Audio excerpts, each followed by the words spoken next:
Welcome to Tattoo Tabletop. Today's going to be nice and easy. We're just going to review the Christmas boxes. I'm sure you've seen 8 million videos on these, so let's not waste any time. Get right into it. So, looking at the Christmas boxes, we're going to just scroll right on past the video there. Obviously, there's the happy little halflings with their lovely feast, which also, that is a great model. I am not going to be surprised if we see that show up in some Golden Demon entries somewhere. There's just too much character not to. Anyway. First up, we have the Adeptus Sororitas Battleforce Penitent Crusade Host. Now, I'm not going to admit that I am an expert on all armies by any stretch of the imagination. However, I feel like you don't see any of this in Sisters lists. I could be horribly wrong, but a lot of the lists I've seen have had the battle suits, have had Morgan Ball. This doesn't seem... If we're going to go on a scale from 1 to 10, I'm going to give this like a 4. It's models, technically at a discount, but yeah, I'm going to give that a 4.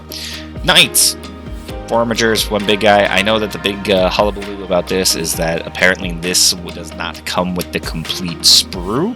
I don't know why. That perplexes me, but I mean, it's Knights. If you're looking to start Knights, it's a good start. It'll do. I'm again not Knights expert by any means, but I mean, I've seen armigers, I've seen the Castellum, like I've seen this stuff out there. There's a lot you can do with it. Yeah, let's go with a 7. 7 sounds fair. Hypercrypt. Now, this one looks pretty solid. I'm not gonna lie, I completely forgot what these guys are, but I mean, at least in terms of value, you have, you have that lovely big guy there. You have some Necron warriors. You have some scarabs. It's a solid box. I mean, I would love to hear what Necron players think of it. So if you're a Necron player and you're seeing this, go ahead and comment down below. Let me know what you think. But overall, it looks solid. Yeah, I'd give that one also. I'd say 6.5, 7. It'd be solid. I could see someone getting a good start on some Necrons from there. Tau. I guess if you're looking for these, maybe the box is good. But no one's going to pick this up and start an army of Tau off of this. It's just not happening. So, I guess a 4, a 5. Let's go with a 5. I mean, you will see these things in Tau lists, but this is not a get started with Tau. Now my favorite box. This is pure and utter gasoline. I play Dark Angels. 5-man units of Deathwing Knights, a Terminator Chaplain, 6 Inner Circle, and the Line. That is gasoline. That is fantastic. I personally really debated picking one up. I've already got 6 Inner Circle. I've already got 5 of the new 5 of the new Deathwing Knights, but I also have some old ones. I almost picked this up in a heartbeat because it's such a good box. This one's gonna sell out like hotcakes. Like I'm calling it right now. This is gonna show up on resellers on eBay for $100 up or something, or they're definitely gonna mark it up for sure. There are gonna be people who buy a ton of these and mark them up because they suck. Scalpers, you suck. Can confirm. So, but if you're looking into Dark Angels or just expanding your Dark Angels, this box is 150% worth it. I mean, you could even just sell the Lion separately, or you could just paint up a new Lion. He's a fantastic model. You can make a display model. He is incredible. An 11 out of 10. I'm giving this an 11. Counts. On to the Age of Sigmar side of things. This is my favorite box right here. Is the Rekka Mob. 20 Ard Boys. 6 Brute Rages / Weird Boys, Weird Boy Rekkas, I think is what they're called. And then, of course, a Big Pig. This, to me, is a really good value. Granted, it's not an army in a box. Based on how regiments work in Age of Sigmar, you have to take certain leaders to unlock the ability to add certain units to that. This guy unlocks, obviously, more pigs. But if you're expanding your Ironjaws, or even if you are just getting started with Ironjaws, I still think that this box is really good. Granted, you're missing the foot hero to unlock these guys here, but it's another $40 or something to get a certain foot hero that you can just add. Ardboy Big Boss, done. So I love this box. Also a decent chance I might pick up this box because look, and I love the big pigs. I have 2 big pigs.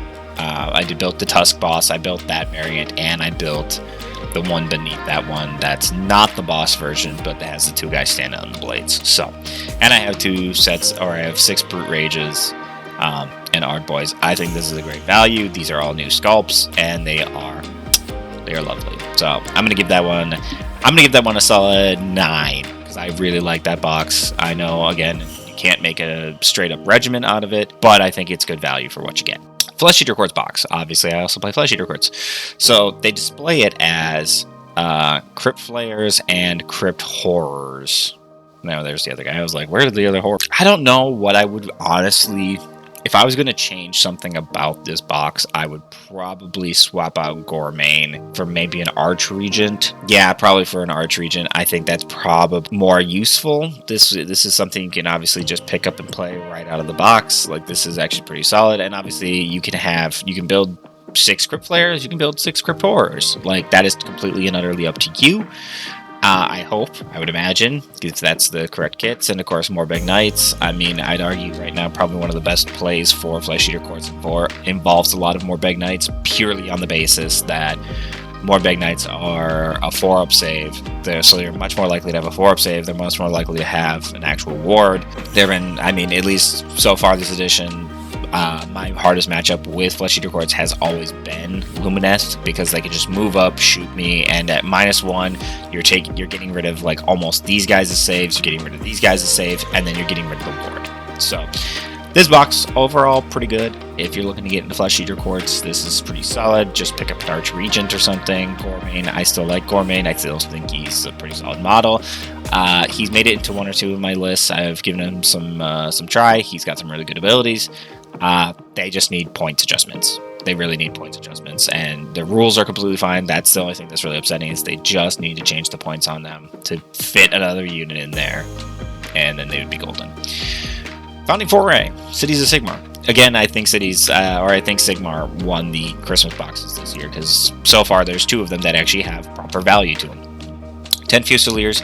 You're not seeing a ton of Fusiliers out and about there. I still have a list that I'm aptly named Amurica that has a lot of Fusiliers, has 2 cannons, has a Fusil Major, a War Hulk, an Ogre Hulk, and the extra cannons and the Command Court.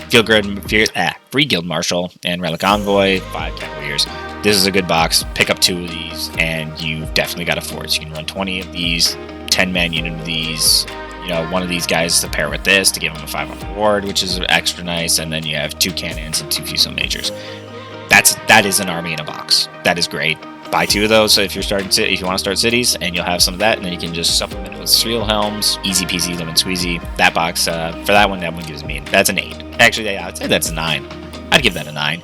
I think that's good value for what you get in there. Maggot Kin of Nurgle. This one, I'm not gonna lie, is kind of weird. My cousin plays Nurgle. It's weird to have the Warcry Warband, and then as far as I know, there's these definitely Blight Kings get used a decent amount. This guy is probably one of the most popular diorama / Golden Demon pieces that has ever shown up like prominently.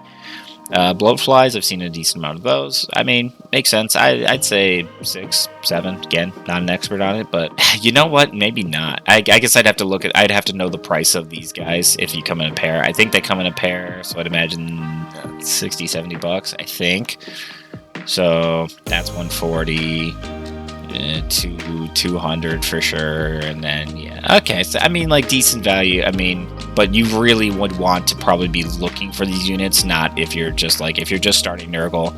This is probably not the box for you. So that's it. So who are my top picks? If we're talking Age of Sigmar, I'd say probably the Reckomob. The Reckomob is probably my favorite Christmas box. I think that this one really has a lot of value for it. There's a rumor that the Iron Jaws are getting a new book come next year, or early next year, which would be awesome. I would love to see that. I really like this one, but Flesh Eater Quartz, not terrible, and the Cities of Sigmar one is also pretty solid. But for the Cities of Sigmar one, you definitely want to supplement with Steel Helms. Great units, great value box there, but definitely for them. Age of Sigmar, or 40k. Oh look, easily the winner of the Christmas boxes. Like, this is perfect. This is fantastic. You are seeing 2 to 3, if not, you're always seeing almost 3 5-man Deathwing Knights.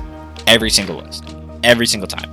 Sometimes you see Inner Circle Companion, but I think Inner Circle Companions are great. I have a teams list and another list that I'm working on that it pairs them up with a Primaris Librarian instead of Azrael, because when I put Azrael with a 10-man block of Hellblasters to give him sustained 1, really maxes their output in terms of shooting potential. And realistically, the thing that these guys benefit most from Azrael is getting the 4-up invuln. You get that with a Primaris Librarian. So Primaris Librarian runs with these guys, give them the 4-up invuln, and then they just carry on themselves. I think that's great. And then, of course, you have a Terminator Chaplain, which absolutely can run with either one of these 5-mans. Also a solid model, helps the wound roll, especially if you're running in your circle task force. Then, if you're on your Vowed objective, you're getting +1 to wound, and you're getting reroll wound. That's going to just really help you out a ton. That's great. And of course, the Lion. One of the most gorgeous models out there.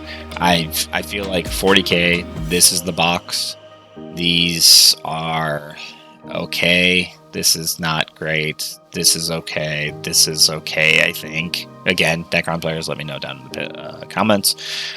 This just kind of seems like nonsense, if I'm being honest. This seems like you're just throwing big suits in a thing.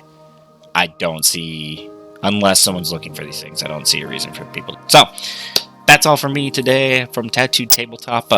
Let me know what you think down in the comments. Are there any Christmas boxes that you are picking up? Are you picking up one? Are you picking up two? Because obviously sometimes people pick up 2 Christmas boxes. For example, last year, I picked up 2 boxes of the Exalted of the Red Angel to supplement and create my World Eaters. I thought that was great value. Still got to work on those, but I think that was a great box, so I did that. What do you think here? I feel like these ones are a bit more niche in some way, but I think the Age of Sigmar ones are a little bit better in terms of like if you are starting fresh. If this is your first box ever, this is a good leap forward. And if you're still in the hobby, you've been in it for a while, some of those boxes are just more additives to your army as well. But that's been me. Of course, if you like this content, feel free to like, share, subscribe. It's all down there. And between now and then, please do me the kindness and just go paint something.